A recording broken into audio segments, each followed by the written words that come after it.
Јас разговарав вчера со тројцата министри за надворешни работи од Австрија, Чешка и Словачка. Имавме навистина аргументирана дебата во парламентот, ги кажавме нашите ставови. Тие ставови се исти, непроменети. И ако некој ја изолира Македонија, тоа се криминалците од власта поради нивото на криминал и неспособност да спроведат реформи.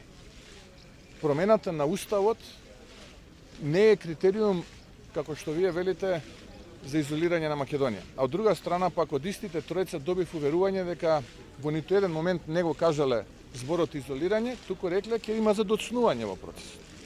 А задоцнување во процесот ќе има, односно делей, на англиски, никаде они не спомнале изолација, ќе има задоцнување во процесот заради тоа што владата на Ковачевски потпиша договор под бугарски диктат кој што народот не го прифаќа и надвор од политички консензус.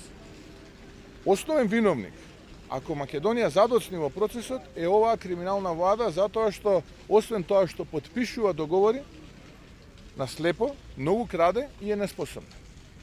Се ова да беше спротивно до ова ја што го зборувам, ние денеска ќе зборувавме веќе за отварање на кластери, отварање на поглавја и така натаму и така натаму. Но и тоа ќе се случи.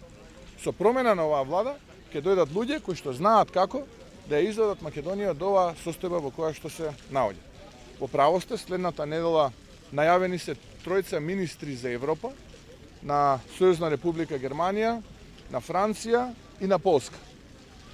Повторно ќе кажам, доколку доаѓаат за уставните измени, нашата порака е иста, нашите аргументи се исти. Од таа страна јас не слушам нова поента.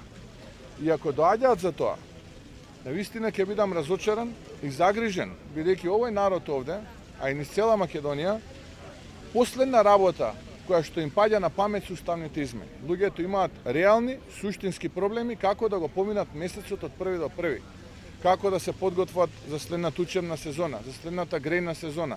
Земјоделците, важно им е дали ќе има уставни измени или ќе го продадат производот по тоа по кое што пот и крв давале.